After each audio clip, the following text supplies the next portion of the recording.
el gasecito o su caquita, le arde. Y por eso te aguanta, está empujando para retener. Entonces hay que tratar eso. Con cremas sí, hay diversas cremas que tengan óxido de zinc. Con eso se trata. Puede haber lesiones también, hay que ver si hay fisuras, hay que ver si hay daño también. Recuerden que igual la violación, la agresión sexual puede estar también en este nivel. Hay que ver la permeabilidad anal, sobre todo cuando nace. Me ha pasado una vez que me confío, la enfermera me dice, permeabilidad anal, sí, permeable, cuando recibimos un bebé recién nacido. Ya, entonces eso fue ahora sí una madrugada, 3, 4 de la mañana. Y ya a las 8 me retiro, reporto al colega y ya, bueno, tuvo un nacimiento, todo bien. Y después, como al mediodía, me llama el colega. Oye, ¿sabes qué? Ese bebé que dejaste estaba con el abdomen distendido, estaba llorando y no defecaba. Hemos vuelto a revisar y tiene ano imperforado. Estaba cerrado. Y llamé a la enfermera. No que ano permeable. Entonces de ahí moraleja ya no le creo. Pero no, le digo hay que tener cuidado. Ya los dos y bueno, la enfermera como el doctor, hay que tener cuidado. Y a toditos ya se trabaja con esta sonda. No se introduce el termómetro, se usa la sonda Nelaton para poder probar si hay permeabilidad. Porque el termómetro una vez es muy rígido y daña más al bebé. Entonces, prohibido usar termómetros. No vayan a ver que están usando esa la emergencia. Está estreñido, hay que hacer estimulación rectal y están con el termómetro dando vuelta ahí. Y eso no se hace, no se recomienda. ¿Ya? ¿Se introduce sonda? Sonda, una sonda. Es mucho más flexible, más blanda, ¿no? Hay que ver si hay fisuras ahí, malformaciones anorrectales, lo que le decía. Y eso también es curioso. Una vez, al contrario, identificamos un caso de perforación anal, que es una malformación anorrectal, llega al centro de referencia, ¿no? Porque teníamos que referirlo, si tiene que operarse urgente, y llega al centro de referencia y la enfermera, la doctora que estaba ahí, ¿cómo que tiene algo imperforado? Miren, se cae el pañuelo, está con meconio, dice, ¿no? Y entonces yo me quedé pensando, pero hay que revisar bien. Yo he visto un ano imperforado y me dice, no, mira, está el meconio. A ver, y le pido ahí una gasa y limpiamos, pero y el meconio estaba saliendo por la vagina. O sea, era una fístula, un recto vaginal, pero el ano estaba imperforado. Entonces le digo, sí tiene el ano imperforado. Y ahí recién, tiene razón. Pero hay que ver bien, hay que visualizar bien. No nos damos cuenta de la fístula tampoco si no veíamos el meconio. Pero así es. Hay que revisar entonces bien, hay que ver cómo están las características de las deposiciones, si son duritas, si se estreñidas, si son diarreicas, ¿no? A veces la mamá viene, doctor, ha hecho una quita verde. No, tranquila, no pasa nada. Si usted me dijera que está con diarrea, con mucosidad, con sangre, allí sí me preocupa. Puede ser una infección bacteriana que requiere antibióticos. Si es diarrea líquida, acuérdense que es más probable que sea viral, no requiere antibióticos. Entonces, eso también por clínica tienen que saber diferenciar para no estar dependiendo de un examen de laboratorio. ¿Cómo son las diarreas? Enfoque el niño con diarrea. Ahí ustedes dirán, pues, ¿cómo voy a enfocar esa diarrea? Para definir bien el manejo. ¿Quién deshidrata más? ¿La diarrea viral o la diarrea bacteriana? ¿Por qué? ¿Por qué? Claro, pues hacen diarreas abundantes. Entonces las diarreas bacterianas son poquito, ¿no? Con jugo, tenés. En cambio las diarreas virales van abundantes de agua, deshidratan todo. Por eso los sueros que se tienen que dar, la mayoría de diarreas son virales. Eso es importante que sepan para que hagan el manejo urgente, ¿no? Y lo tengo que buscar en una diarrea viral eso. Y acá está, la evaluación neurológica. Hay que ver cómo está el patrón del sueño del niño, cómo está durmiendo. ¿Cómo está durmiendo ese niño? ¿No? Hay que ver cuántas son, lo que veíamos en su momento, cuántas son las huelgas del pequeño. Si tiene mucho llanto, está irritable, sobre todo si es una irritabilidad continua, o sea, todo el tiempo está incómodo, ya algo está pasando. Eso es normal. El niño que es hipertónico llora y llora llora, nadie sabe por qué llora. Le examinas bien, es un niño rígido. Terapia física y va resolviéndose el problema. El niño que llora y también puede tener reflujo gastroesofágico. Recuerden que elimina un poco de ácido, eso quema y eso le arde y por eso llora. Eso también hay que tener en cuenta. Hay que ver cómo está la relación con el entorno, ¿no? Para ver si no estamos hablando de un TEA, ¿no? Cómo está el tono muscular, cómo está el tema de la socialización. Y esto, los reflejos primitivos que les decía. ¿Para qué sirven los reflejos primitivos? ¿Alguien tiene idea? ¿Carlos? No, el país se llama primitivo. Claro, eso, la parte periférica. Es en realidad un reflejo de supervivencia, porque el niño, el reflejo de succión es un reflejo primitivo y es un reflejo para alimentarse. El reflejo de búsqueda también es un reflejo primitivo y es un reflejo que sirve para buscar el alimento. El reflejo después de la pensión también para coger algo, para asegurarse y no te vas, no te me escapas, ¿no? O el moro también, que te va a decir cómo está la simetría. Vamos a ver acá, creo que está la siguiente. Aquí está el reflejo de búsqueda. Uno le toca al pequeño en la parte de la comisura labial y vas a ver que desvía la carita a buscar esa zona. Por eso cuando dentro de la técnica de lactancia materna le dices a la mamá, póngale el pezón en la comisura del labio. El bebé lo que va a hacer es buscar hasta que lo encuentre, lo chapa y se chupa todo. Ese es el. Por eso la técnica no es tan difícil. Hay que respetar y saber nada más cómo son estos reflejos primitivos. Después del tema de la succión, ni hablar. De ahí, cualquier cosa que le pones al bebito a esta edad empieza a succionar. Pones el dedo, está succionando. Son reflejos, ojo. Quiere decir que no son controlados por el cerebro, porque no hay todavía conexión. Es decir, todo esto está dirigido desde el tronco cerebral para abajo. Todavía no está en el hemisferio cerebral. Cuando ya empieza a madurar el niño, va creciendo, pasan los meses, las conexiones entre el tronco encefálico y lo que es los hemisferios cerebrales empieza a darse, las conexiones van madurando, estos reflejos empiezan a desaparecer. Y empiezan a desaparecer porque ya el cerebro controla. Vais a ver que no tengo hambre, no quiero mamar. Y ya no hay reflejo de succión, se va yendo. Es por eso que acá, cuando tú ves reflejo de succión, dice, desaparece a los 3 meses y es patológico si persiste más a partir de los 6 meses. Es decir, ya un niño después de los 6 meses, ya su gana de comer o de lactar debe ser voluntaria.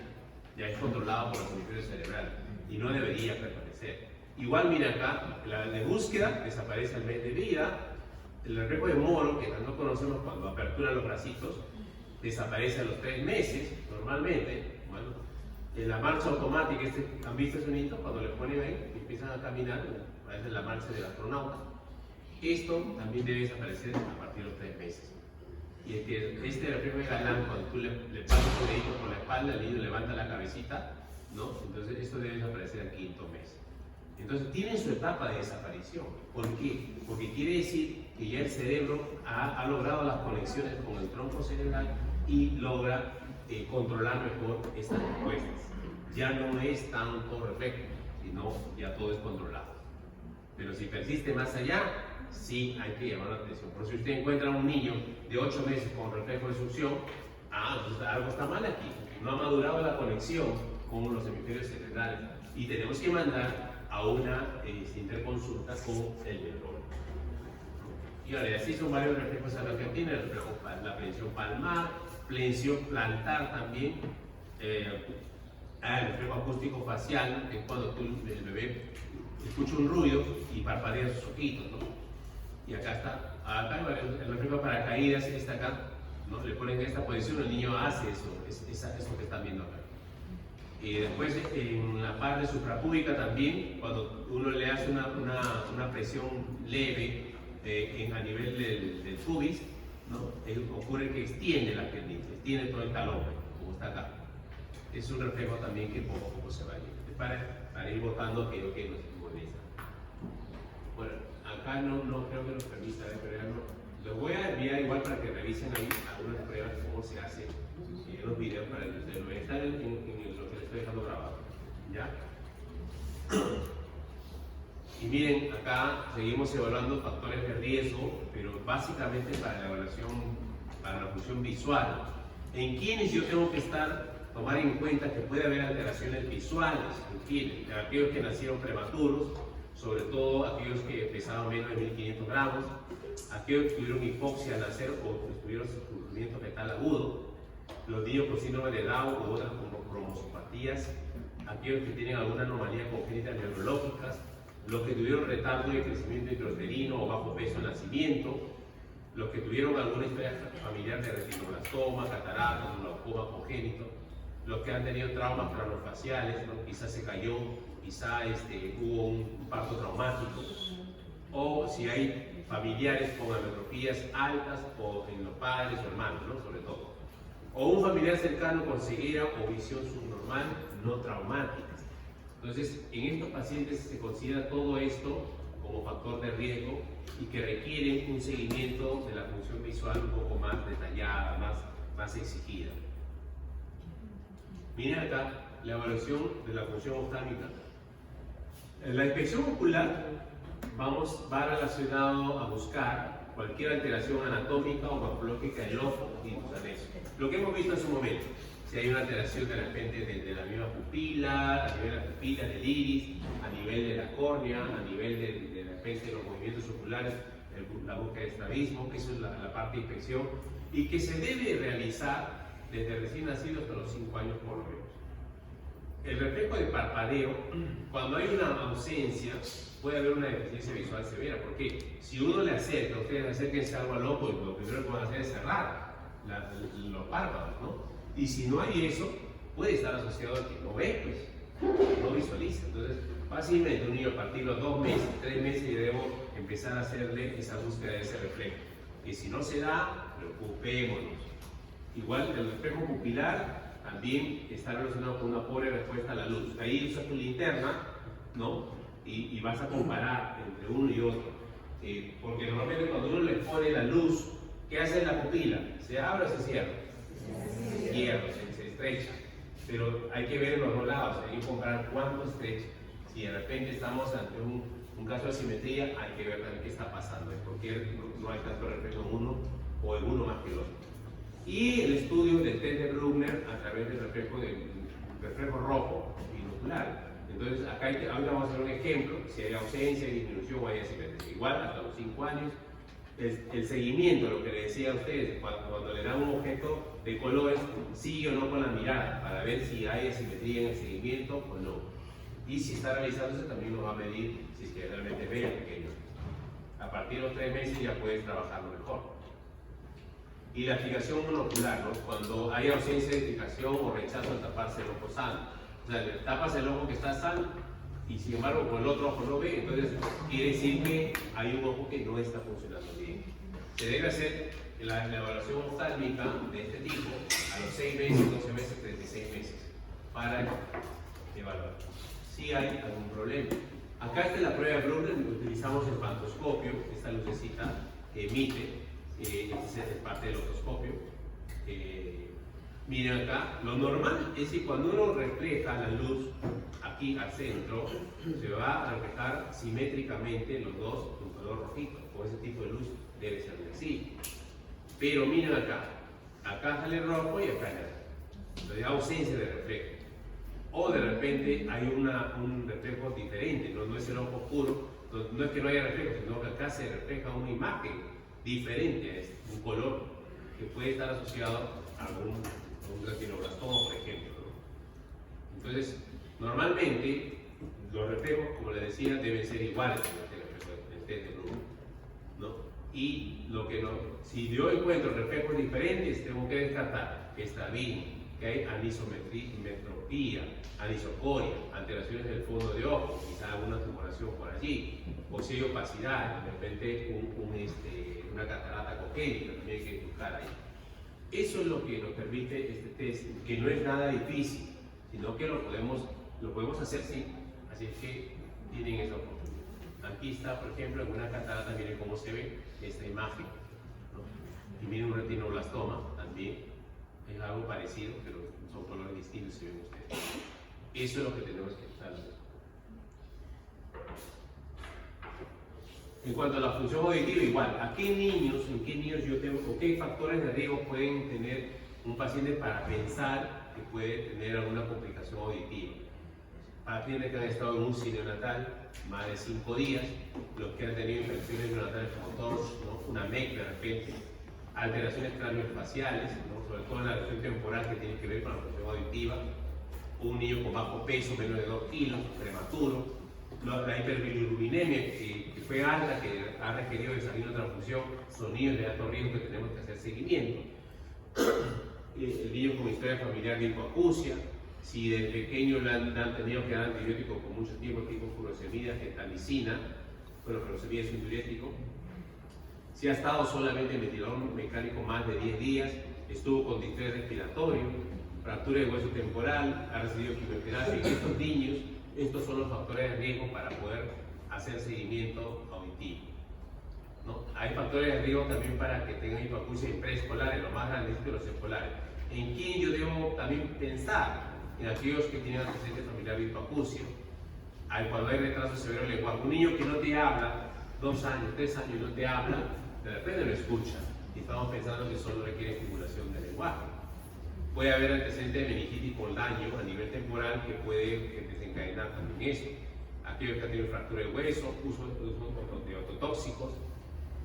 Esto también los famosos audífonos, ¿no? Uso de reproductores de música en alto volumen, mayores del 75% del volumen total del aparato, volúmenes altos. Hay que tener mucho cuidado con eso. Niños que están con otorrea intermitente indolora, o sea, siempre están con pus, con secreción en el oído, y eso al final puede estar diciendo que hay un daño mucho mayor, incluso a nivel de los mastoides, ¿no? Y aquellos niños que tienen otitis media aguda de repetición. Cada rato están viendo con otitis media, no hay que hacer mayor estudio, en este caso puede haber problemas también. En el menor de 24 meses, sospechar de hipoacusia en ausencia de. Cuando son chiquitos, ¿en quién yo me puedo sospechar que no escucha bien? En niños pequeñitos de 0 a 3 meses, el niño normalmente se sobresalta con ruidos fuertes, se despierta con algunos ruidos, parpadea o abre los ojos en respuesta a los ruidos. Eso es lo normal. Pero si hubiera ausencia de eso, el niño le golpea, hace bulla, y la mamá dice, mi hijito duerme tranquilo, ¿no? Hay bulla, toda la pena de fiesta, ni se despierta, tranquilo. Eso debe preocuparlo, algo está pasando. Cuando es más grandecito, de 3 a 6 meses, el niño normalmente se tranquiliza con la voz de la mamá. Detiene su juego cuando escucha sonidos, o sea, le llama la atención y da la vuelta. Busca la fuente del sonido, ¿dónde está ese ruido? ¿Quién hizo bulla? Pero acá, en niños con ausencia de esto, hay que sospechar hipoacusia. Ya niños más grandes, 6 a 9 meses, normalmente disfrutan con juguetes nuevos, gorgojea, sí, te va a decir, también incluso, o más, ¿no? Pero si no hay nada de eso, hay que preocupar. ¿Qué pasó aquí? Hay un retraso, ¿pero por qué? Puede ser hipoacusia. Entonces, tienen ahí las razones que nos hacen sospechar de alguna alteración. Ya lo más grande, de 12 a 15 meses, es un niño que responde a su nombre, le llama Juan, viene, ¿no? Y sobre todo cuando dices no, también obedece. Sí, órdenes simples, toma, lleva, ven, ¿no? Y utiliza vocabulario, ya habla. El niño que no habla ya de por sí, le tiene que llamar la atención, o está atrasado en su lenguaje, algo está pasando. El de 18 a 24 meses ya conoce algunas partes de su cuerpo y aumenta su vocabulario, obviamente. Todo está más relacionado, ustedes ven, con el desarrollo del lenguaje. Si hay alteraciones en el desarrollo del lenguaje, es un niño que probablemente no puede tener este problema de hipoacusia. Entonces, en el colegio, sobre todo, debemos, en el nido, los profesores deben estar listos si tenemos pacientes o alumnos, o en casa hay familiares que necesitan que le repitan palabras. Usa gestos para comunicarse, no habla, nada más en ese plan, ahí hay algo. No sigue las instrucciones en la sala de clases, según lo que los profesores nos van avisando, no hace caso, quizá no escucha. Fija la atención en los labios cuando se le habla, es decir, estás hablando y mira tus labios cómo se mueven, pero no entiende. Alteraciones del lenguaje detectados en el TEPS, ese test en la prueba para evaluar desde 16 meses, encontramos ahí una alteración. Y ante la presencia de factores de riesgo descritos anteriormente o la sospecha de hipoacusia, se va a derivar al niño a un especialista. De eso tiene que ir un otorrino, un neurólogo para que puedan visualizar. Y miren ahí la evaluación bucal que también tenemos que hacerlo, ¿no? Miren aquí, el niño debe controlarse desde el primer control de CREER, ver cómo están las encías. Hay que ver si hay malformaciones congénitas para poder derivar a un especialista. El odontólogo, por lo menos antes del primer año, ya debe haber visitado siquiera una vez para hacer una revisión de las encías y si requiere o no algún manejo, ¿no? Cuando ya tienen dientecitos, tienen sus etapas en las cuales ellos recomiendan la fluorización. Esto es lo que de repente alguien preguntaba por ahí está la displasia de cadera, en la parte ortopédica tenemos que evaluar, ¿no? Para ver displasia de cadera con Barlotto, Lamy, o hay limitación de la abducción o de la abducción. Debe evaluarse desde el recién nacido, ¿no? Hasta los 3 meses le decía que puede utilizar ecografía y luego debe utilizar radiografía de cadera para el diagnóstico. Hay que evaluar cómo está la marcha, con pocas prendas, de preferencia con pañales o con un chorcito, ¿no? Hay que marchar hacia adelante, hacia atrás, en lateral, en reposo, cómo se sienta, cómo se acomoda y cómo está en el momento de la marcha, cómo se acomodan los pies también, para poder ver si hay algún defecto. Y esto debe hacerse a los 15 meses, por lo menos estamos hablando de año y 3 meses, de ahí para adelante, ¿no? Le decía antes que a partir de los 2 meses podemos lograr pie plano y mejor. Esto, mira, incluso 2 meses, 2 años, ¿no? Acá se recomienda la norma a los 3 años, evaluando el arco longitudinal interno. Esto es importante, ¿no? Porque es una etapa, como le decía en ese momento, que ya el niño tiene que haber consolidado su marcha. Entonces, eso va a permitir mejor cómo se está formando los arcos. Aquí está la prueba de Barlow-Ortolani para los que de repente no saben cómo hacerlo.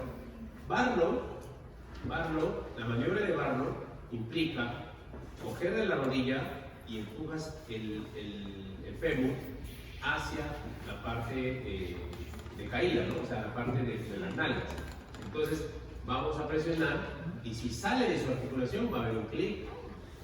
Y la maniobra de Ortolani es la reducción.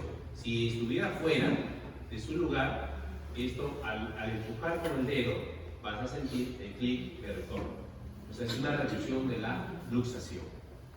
Entonces, cuando hay luxación de cadera, está fuera de su sitio este huesito, esta articulación, y vamos a tener o bien que sale fácil o bien se reduce fácil.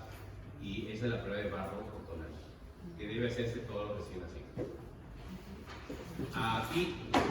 Aquí hay otra maniobra que es el signo de Galeazzi. Luego te recuestas al pequeño en decúbito dorsal, doblas las rodillas y lo pones las plantitas o el talón pegado al piso, donde está echadito, y ahí vas a medir la asimetría que pudiera existir bien en esta posición, ¿no? Si hay asimetrías, pues porque quizá la articulación no está buena y este huesito se reduce, cae. Como cae, pues va a haber asimetría de los niveles superiores de la rodilla. Eso es lo que vamos a ver. Ahí está la placa, así sale la placa. La articulación, miren, el ángulo acetabular, que es lo que se mide, normalmente máximo debe ser hasta 28 grados. Si es un ángulo mayor, es un ángulo con displasia. Menor está dentro de lo normal.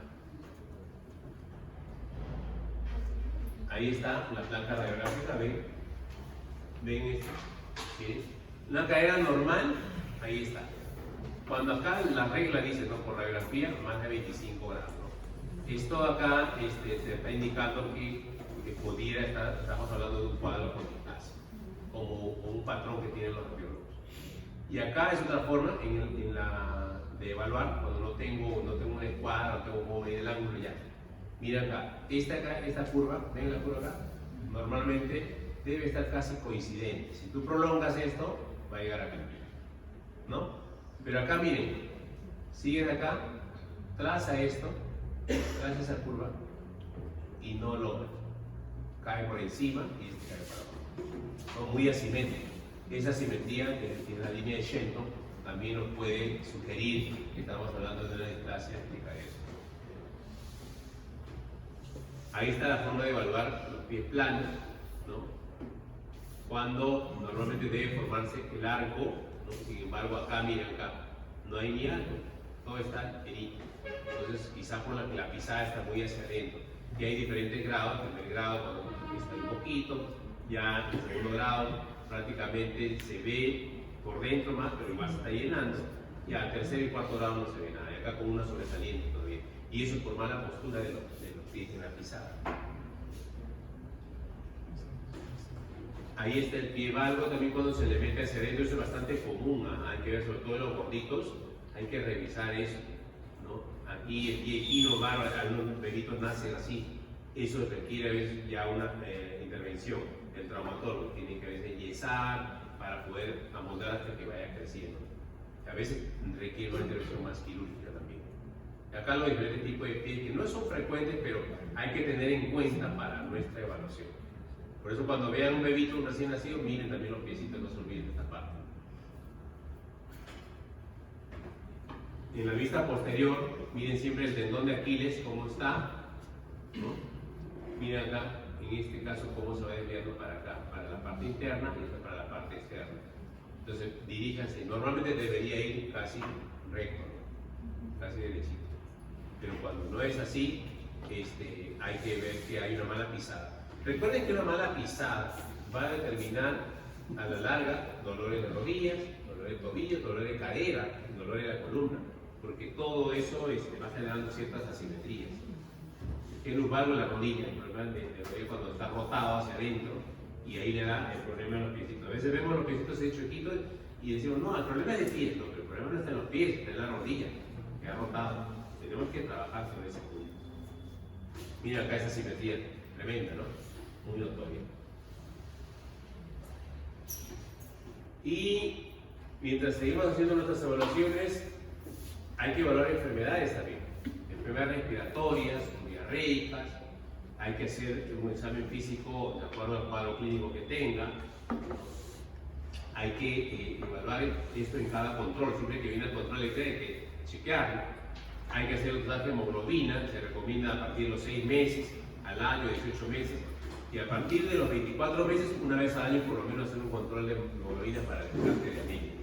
Parásitos debe hacerse anualmente, a partir del año, una vez al año, el parasitológico seriado y el test de Graham. Eso no como un control, un chequeo. Ahí está, chicos. Hay que revisar el carnet siempre. Durante el control de CRE se debe verificar el cumplimiento del esquema de vacunación, la suplementación de hierro y su entrega de ser necesario. Entonces, aquí vemos todo el esquema de vacunas, que hay que ver que siempre esté completo. Señora, ¿me permite su tarjeta? Y cada día que revise se van a familiarizar más con esta tarjeta, le va a ser más fácil. Evaluamos también el crecimiento y el estado nutricional. Entonces, para eso la antropometría nos va a ayudar mucho. Se evalúa desde recién nacido hasta los 4 años, 12 meses, hasta los 5 años, ¿no? Peso, talla y perímetro cefálico. Todo esto debe registrarse en una historia clínica y en el carnet. Tiene que ir registrado para hacer seguimiento. El perímetro cefálico se recomienda hasta los 36 meses, pero se puede prolongar a más tiempo en lugares donde hay zika, ¿no? Acá no ha habido, pero donde haya, sí, las regiones donde pueda hacer caso. Y lo que se va a evaluar cuando evaluamos lo que se registra en la historia clínica o en el carnet, ojo, no evaluamos lo de hoy día, se evalúa la tendencia, cómo está en el gráfico, es decir, si va subiendo, va bajando, se ha quedado estacionario. Eso es lo que uno tiene que tener cuidado. En la parte psicomotriz, que es parte de la evaluación de CRE, ya sabe que tenemos el test peruano, ¿no? Para de 0 a 30 meses, que es lo que se utiliza acá en el país, pero también existen otras pruebas como el EDP, el TEPSI, según la edad que tenga. Y en prematuros hay que trabajar su desarrollo, sus logros, según la edad corregida. ¿Saben ustedes cómo es la edad corregida? ¿Nadie? Ya, les explico. La edad corregida es si un niñito, un bebé, que nace con 32 semanas, ¿no? 32 semanas de edad gestacional, nacer, significa que para completar 40 semanas, que es lo que se espera, ¿no? 40 semanas le faltan 8 semanas. Entonces, el niño nace a las 32 semanas. Entonces, después de nacido, se mide pues cuántos meses tiene, cuántas semanas de vida tiene. Si ya completó 2 meses de vida, 2 meses de vida, quiere decir son 8 semanas. Entonces, recién ha nacido ahí. Claro, porque las 8 semanas que le faltaban, tienes que restarlo para que diga recién. Yo puedo entonces ahí voy a evaluar, según mi tarjeta, con un bebé que como que recién ha nacido. Si tuviera 6 meses, le tengo que evaluar claro, le tengo que restar las 8 semanas que le faltaban, ¿no? Y esa es la edad corregida. ¿Cuánto tendría de edad el niño? Si tiene 6 meses ahora, y le tengo que restar las 8 semanas, le voy a restar, tendría 4. Entonces, el patrón que voy a utilizar, o el parámetro que voy a utilizar como referencia es de 4 meses. No puedo evaluarlo como un niño de 6 meses. Porque el pobre que recién está madurando, hay que dejarlo igual, ¿no? Entonces, puede que encuentres niños que sí avanzaron más que otros, pero de todas maneras la edad corregida se utiliza para poder hacer la evaluación, para comparar. ¿Ya? ¿Está claro la edad corregida? ¿Puedo poner el examen? Sí. 11. Buenos días. Aplicar la ficha de tamizaje, ya sabemos, hay una ficha de tamizaje de maltrato infantil, violencia familiar en todos los niños, sobre todo cuando vienen la primera vez. Si yo encuentro un caso de maltrato o violencia, hay que referir inmediatamente según la normativa. Tienen que conocer dónde están sus autoridades. Cuando vayan a ser un chicos, no se descuiden. Primero tienen que decir dónde está la comisaría, ¿no? O dónde está la fiscalía, ¿no? O dónde está el juez de paz, por ahí buscarlo. Entonces, ahí recién vamos a hacer nuestro diagnóstico respecto al crecimiento, uno, y después el segundo diagnóstico respecto al desarrollo. ¿Ya? Y ahí está la gráfica. Atentos aquí, porque esto es fundamental, ¿no? Entonces, el diagnóstico del crecimiento se hace en función al peso para la edad, según la gráfica que está en la tarjeta, ¿no? Ahí está para mujercitas y para varones. Vean lo que le dije hace un momento. Decimos una condición del crecimiento. Es un crecimiento adecuado y eso lo dice la tarjeta también. Ahora, adivinen qué es una tarjeta. Y acá está, aquí está la flecha. ¿Vean? Gracias por haber aquí está, en este cuadrito en la parte superior, ahí están las flechitas. Esto es lo que nos orienta a decir, ¿está adecuado o hay problemas? Pero por eso, esta tarjeta tiene que revisarlo todo, al revés y al derecho, todos los ángulos. Revisen todo lo que contiene para que ustedes puedan explicarle, porque si no saben lo que contiene, ¿qué van a explicar? Tienen que revisarse, tienen que conocerlo. Gracias. Y entonces, el crecimiento adecuado nos va a decir esta curva, está hacia arriba. Significa que hay un buen crecimiento, hay un incremento de peso y talla visualizado de un control a otro, estoy viendo que está creciendo, mira acá. La tendencia paralela al patrón de referencia y está en el rango de normalidad más o menos 2. ¿Cuál es el patrón de referencia? La línea verde. Aquí tienes el línea verde. Esa línea verde es el patrón de referencia. Sobre eso va. ¿En qué espacio? Más 2 y menos 2. Ahí está todo este espacio normal. Cuando pasa ese nivel, estoy hablando que me estoy sobrepasando, puedo estar en sobrepeso, ¿no? O si está por debajo, ya hay una talla baja quizás.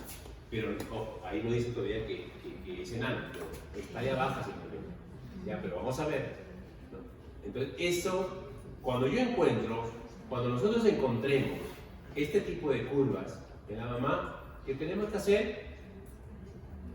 Claro, señores, está bien, hijito, lo está cuidando bien, está dándole a comer todo variadito, ¿no? Sí, perfecto, ¿no? Ya sé que por eso está así, con su peso está adecuado, su crecimiento, fíjese bien, está así adecuado. Ahora hay programas, ¿no? En la computadora, los programas que te dan historia clínica magnética, tú pones el peso está ahí y cada consulta solito se va sumando y te va armando. Entonces, yo abro por mi máquina, el programa me permite y le muestro a la señora en la pantalla. Mire, señora, cómo es, porque viene asustado. ¿Por qué? No, mire acá dónde está, mire, qué nivel está, mire. Y yo le he visto ya hace varias veces en este año, mire acá cómo ha ido su curva y le muestro y así le atractiva. Pero es importante, eso es el Auto Plus. Te vuelve más famoso, ¿verdad? Porque es un plus, porque la mamá, uy, acá está todo, ¿no? Y eso es importante, ya me das una idea clara. La idea es que sea didáctico también eso. Ya, entonces, este espacio es lo normal, no se olviden, quizá le pongan un examen o una pregunta así. ¿Ya? Y aquí está el otro. Hablamos ahora sobre crecimientos inadecuados. Miren la línea de referencia, no se olviden qué color es, verde, ¿no? Nuestra línea de referencia siempre va a ser la verde. Acuérdense, ahí está. Esta es nuestra línea de referencia en el gráfico. Por lo tanto, seguirá siendo verde para el ejemplo. Aquí está. ¿Qué pasa con la línea azul? ¿Ha ganado peso? ¿Está hacia arriba? Sí. Sí, es. Pero está por debajo. Estuvo junto con la línea de referencia. Le digo para que es lo que nos debe dar la larga, ¿no? Mira acá. La línea de referencia está acá. Acá estaban juntitos. Y de pronto, ¿qué está pasando aquí? Se está abriendo. La tendencia. Entonces, si ha ganado peso, sí. Si yo lo veo en un corte así simple, así frío, digo, está normal, ¿no? Está normal. Pero yo no. Pero si yo tengo que comparar cómo estuvo anteriormente, hay poco incremento de peso. Sí ha ganado, señora, pero no ha ganado lo adecuado. Está muy bien, de repente aquí me preguntan unas cosas, de repente se ha enfermado, ¿qué pasó? Y ahí empiezan las preguntas.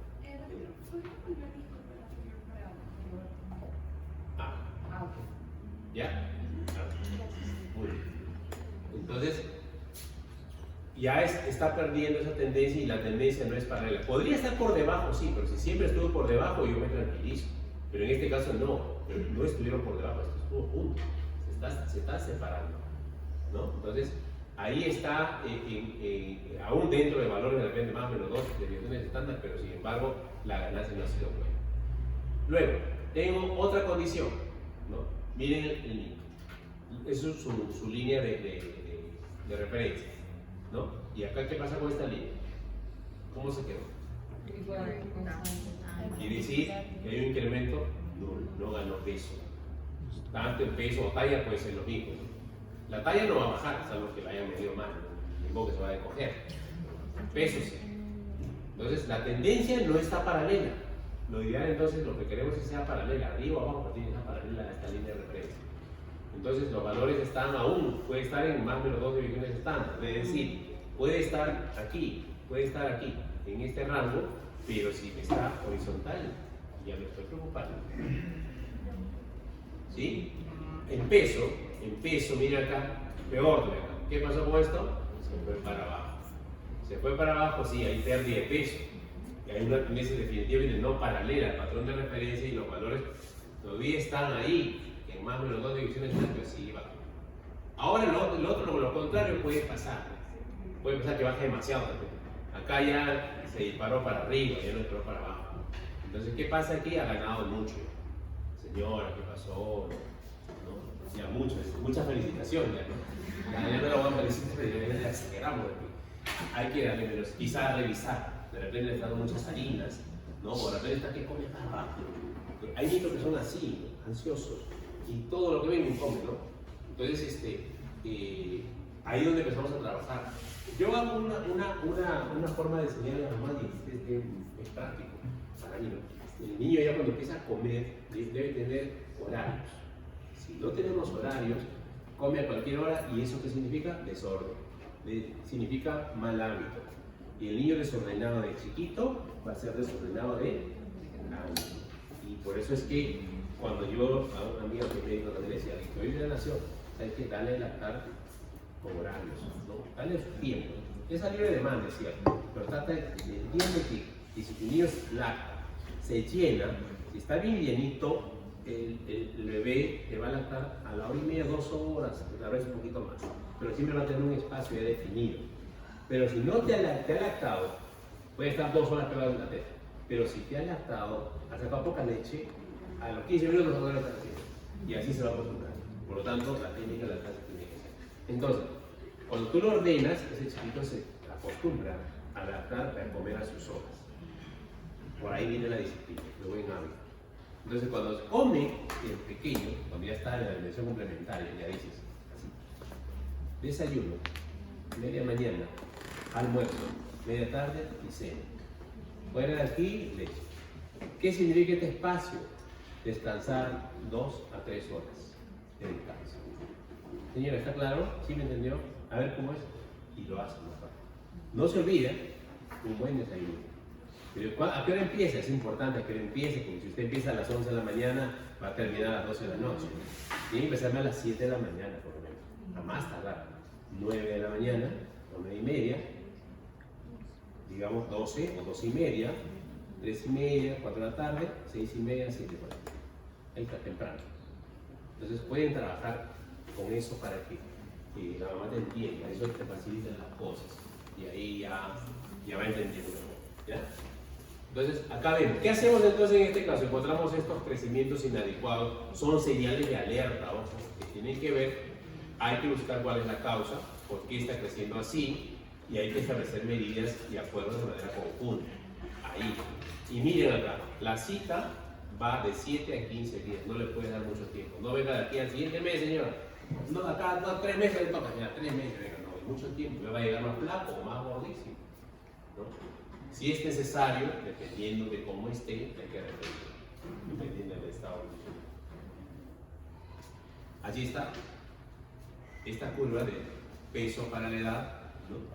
Miren, se disparó para allá, talla para la edad, ha crecido poco, ¿no? Así es lo que va a ver. Entonces, de acuerdo a ello, vamos a clasificar a nuestros niños. Si está en recién nacido, por ejemplo, vamos a tener los diagnósticos de pequeño para edad gestacional cuando el peso está por debajo del promedio que se espera, menos del percentil 10. Y adecuado para edad gestacional cuando está entre el percentil 10 a percentil 90, y grande cuando está por encima del percentil 90. Igual se usan los gráficos. Ahí están los gráficos, miren, ¿no? Aquí está el percentil 10 y el percentil 90. Esas curvas existen, esos patrones de referencia existen cuadros incluso con los pesos que tiene para cada edad.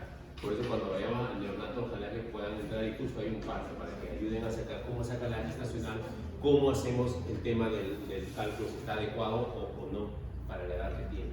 Y eso es rapidísimo, eso también está lleno. Luego tienes según el peso al nacimiento, otra clasificación, menos de 1000 gramos, extremadamente bajo peso, de 1000 a 1500, menos a 1499, muy bajo peso al nacer, de 1500 a 2500, bajo peso al nacer, de 2500 para arriba a 4000 es normal, pero por encima de 4000 es macrosómico. Entonces, yo les digo una cosa, es lo mismo decir macrosómico que grande para la edad gestacional. ¿Cuál es la diferencia? El silencio.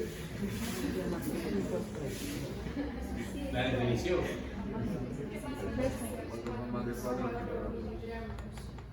cambio, un bebé puede estar en edad, pero con 250, 2050, 2500, pero esta medida de peso está grande para su edad. Claro, va a depender de la edad gestacional. Por eso su nombre lo dice. El grande para la edad gestacional. Puede estar con 3 kilos, ¿no? Pero sin embargo, su edad gestacional es 36 semanas y es grande para esa edad. Pero no es macrosómico. Pero es macrosómico cuando ya tiene más de 4 años. Que puede ser grande y macrosómico a la vez, si puede darse, según la edad gestacional. ¿Ya? Eso no se confunde, a veces preguntas de exámenes, no las mías, y no otro tipo, en otro lugar, que van a agarrar. ¿Ya? Hay indicadores antropométricos que utilizamos para evaluar la parte nutricional. ¿Cuáles son estos indicadores? El peso para la edad, por ejemplo, la once comparativo, que es la que estamos viendo ahorita en las gráficas, se debe evaluar hasta los 5 años, del primer mes de vida. Otro indicador que se utiliza es el peso para la talla, ver cómo está el peso según la talla que tiene. Y otra vez la talla para la edad y luego el perímetro central. Estos indicadores que se utilizan, vamos a revisarlo cuando hagamos ahora los tipos del estado nutricional para la evaluación, vamos a determinar de qué manera podemos utilizar como diagnóstico. Y aquí está, según estas medidas antropométricas, entonces, si yo veo el peso para la edad, con mi punto de corte, tiene más de 3 desviaciones estándar de peso para la edad, acá no se dice nada, acá si tiene más de desviaciones estándar sobre peso, en más o menos 2, acuérdense esto, es normal, de ahí para arriba o para abajo, hablamos de sobrepeso o bajo peso. ¿Ya? De repente lo van a entender mejor que lo que está aquí. ¿No? Miren, acá están hablando con desviaciones estándar, ¿no? Por debajo de menos 3 desviaciones, esto es edad y esto es peso para la edad. Por debajo de las 3 desviaciones estándar, menos 3, bajo peso severo. Entre menos 2 y menos 3, bajo peso. Y hablamos normal, más o menos 2, ¿de acuerdo? Y por encima sobrepeso. Ahí se pueden guiar, ¿no? Está mucho más claro. Cuando hablamos de peso, para la edad. Ahora hablemos de peso para la talla, ¿no? Peso para la talla, peso para la talla, que utilizamos una de niñas. Igual, cuando está por debajo de menos 3 deviaciones estándar, hablamos de desnutrición severa, ¿no? Acá, de entre 2 y 3 de nutrición leve, y normal, igual, más o menos 2, sobrepeso de 2 a 3 y obesidad. Entonces, cuando el peso para la talla nos va a dar el diagnóstico de creciente obesidad. Cuando hablamos de peso para la edad, solo sobrepeso. Cuando hablamos de obesidad, todavía es. ¿Ya? Tengan en cuenta esos detalles. ¿Es normal también es en los 2 y 2, no? Sí, siempre, más o menos 2. Ahora, la talla para la edad. Si es muy alto, normal, talla baja, vamos a ver según las definiciones estándar. Así está. ¿No? Entonces igual, menos 3, talla baja severa, talla bajo de nutrición crónica también aquí, de menos 2 a menos 3, y normal igual, más menos 2, y talla alta por encima de 2 de estándar. Entonces, con esta gráfica creo que se puede entender mucho mejor, pueden ustedes hacer por lo menos ya un diagnóstico del crecimiento del niño. Hay que hacer algunas observaciones en la valoración. Cuando hacemos valoraciones y yo encuentro una alteración, algo que está mal, y bueno, en general, hay que ver esto, miren, niños con lactancia materna exclusiva. Si yo tengo un bebé que está por encima de 2 deviaciones estándar, un bebé de 3 meses, y está con lactancia materna exclusiva, ¿no? Está por encima de 2 deviaciones estándar, ¿qué le voy a decir a la mamá? ¿Qué le diría? Sí, a ver. Ya, sí, cuando están por encima de 2, quiere decir que estaría en sobrepeso, según peso para la edad, ¿no? Pero le quitamos leche materna, no. ¿Qué hacemos? Complementación. ¿Qué? ¿Con fórmula? Reduce la frecuencia que da de lactar. O le pone horarios. Mira, dice acá.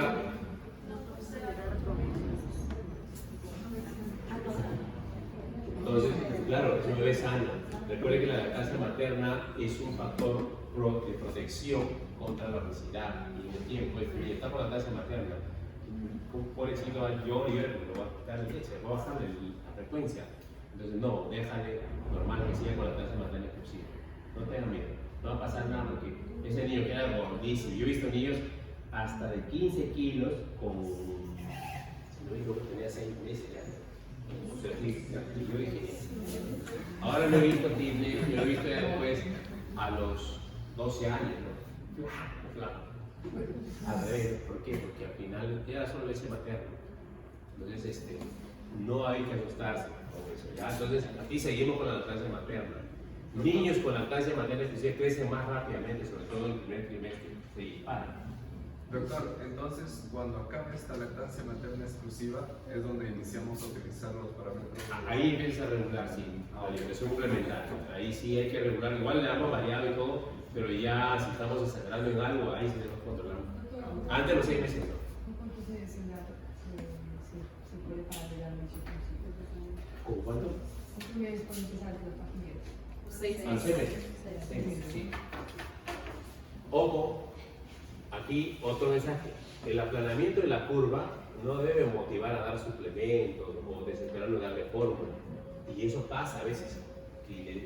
Como no está ganando peso, señora, ¿por qué viene con su fórmula? No, es que la doctora me ha dicho porque mi hijo no ganaba peso, estaba flaquito. Y es un error. Lo que tenemos que revisar es qué está pasando. ¿Por qué motivo? De repente no está adaptando bien, si está en la alimentación complementaria, de repente no está comiendo adecuadamente. Recuerden ustedes que la leche materna va a ser muy necesaria, como le iba a la mamá. Señora, cuando en estos primeros 6 meses, así, su bebé leche materna. A partir de los 6 meses ya el niño empieza a bajar poco a poco, porque pasan los meses. Y lo que empieza a los 6 meses, la alimentación complementaria, va a empezar progresivamente, se va a abrir. Quiere decir que cada día le tiene que dar menos leche materna, pues, después de los 6 meses, y más comida. Y porque la leche materna ya no le va a mantener en ese sobrepeso, ya va a ser más agua. Doctor, una pregunta. Entonces, ¿son dos curvas diferentes mientras lacta y mientras aumenta? Claro, cambia. ¿Se hacen dos registros distintos o siguen en No, la gráfica, Ajá. no, es una sola, es una de los 5 años. Sí. Sino que me refiero es un esquema, y lo que yo hago aquí es un esquema para orientar, explicarle que la leche materna después de los 6 meses ya deja de ser lo más importante, sino que entra de repente, digamos, en un segundo plano, y lo que empieza a ganar importancia es la alimentación complementaria, que tiene que darse de rápido. Y ahí es donde a veces se falla, porque vienen varios, que no me ganan peso, pero ¿qué pasó? Señora, la pregunta del millón. ¿Cuántas veces al día le está dando el lactar a su bebé? Ya tiene 10 meses. ¿Cuántas veces al día le está? Todas las que quieran, acá. ¿Por qué? ¿Y qué comer? Recuerden que ustedes, el que quiere bajar de peso, ¿qué hace? Agua. Engañas, y hay sensación de llenura, y la leche materna ya no tiene los nutrientes suficientes para el niño. Ya no es suficiente, ya el niño necesita más cosas, por eso requiere comer. Entonces, si le doy pecho a las 11:30 de la mañana, ¿qué va a comer al almuerzo? Comer un poquitito nada más, y quizá nada. Entonces, ahí viene el problema, porque la lactancia sigue siendo importante para la mamá, o la leche, y al final no le damos tiempo. Entonces, eso tenemos que revisar, preguntando para encontrar dónde está el problema. Los niños prematuros de bajo peso, la curva debe ser ascendente, y para ver la línea de referencia igualito, ¿no? Ahí no hay variaciones. Ahí, eso para que se acuerden ustedes un poquito, para que recuerden, según edad, cuánto gana en talla los niños, ¿no? En promedio, ¿no? De 0 a 3 meses ganan casi 4 centímetros por mes. Por eso es cuando ustedes sacan un niño de 2 meses y el niño está tallando 58, 56, no normal. Porque lo más probable es que nació tallando 50 o 49, por ahí, si es un niño térmico. Entonces, eso es lo que tenemos que tener como patrón de referencia. Y de 4 a 6 meses gana ya un poco menos, ya el crecimiento se hace menos acelerado. 2 centímetros por mes, de 7 a 12 meses y hasta el año ya es 1 centímetro por mes. Si yo tengo claro esta velocidad de crecimiento, no me voy a preocupar cuando vea. La mamá dice, no ha crecido mucho, doctor, mire, ya tiene 7 meses, pero ha crecido solo 1 centímetro. Y se asusta, ¿no? O le va a ganar ese peso, van a ver ahorita cómo cambia. Va a crecer, los primeros meses te gana así, acelerado, pero después ya empieza a ser menos la velocidad cambia, ¿no? De 1 a 2 años, son 10 a 12 centímetros por año, estamos hablando igual, de casi 0.5 a 1 centímetro por mes. ¿No? De 2 a 5 años, de 5 a 7 centímetros, menos velocidad. Y ahí viene el otro tema, ¿no? Acá no se habla mucho, pero sí, en cuanto a alimentación. La mamá viene a los 5 años, 6 años, el niño dice, no me quiere comer mucho, no quiere comer, no sé, mi hijo antes comía bastante. ¿Por qué creen? Porque la velocidad de crecimiento es menos intenso, o sea, ya no es tanto, no es tan rápido. Por lo tanto, si no crezco mucho, ¿para qué voy a necesitar más comida? Y el niño come lo necesario. Señora, no se preocupe, mientras su niño está dentro del patrón normal para su edad, tranquila, no se desespere. Pero tengo que tener en cuenta ese dato, de que en esta etapa el crecimiento es más lento, por eso come menos. Después de los 11 años, otra vez viene el estirón y ahí te come de todo. Y así no come, ahí sí, ¿ya? Y ahí está el peso, miren acá. Miren cuánto gana por día los primeros 3 meses, 40 gramos por día, lo que les estaba diciendo antes. El neonato que te gana 30 gramos, 40 gramos, eso es lo que tenemos que medir por día.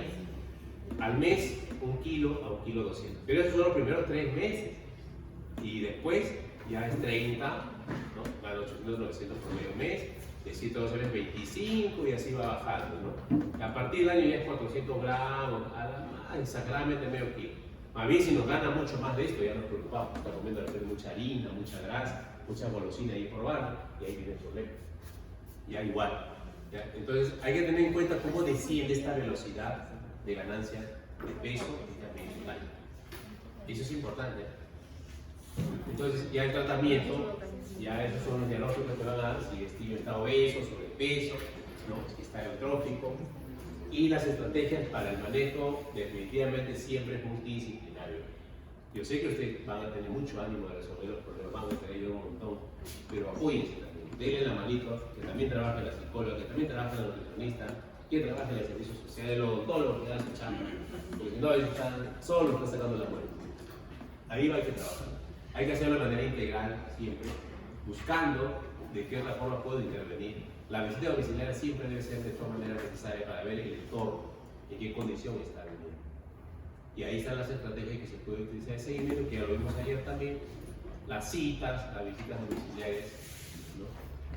Y tenemos que siempre atenderlos con una sonrisa, ¿no? Porque si no, hay que despedir enojado. Muy bien, chicos, ya hemos acabado la mañana. Espero que podamos vernos con buenas caras en la tarde. Tienen 2 horas para descansar, no coman mucho porque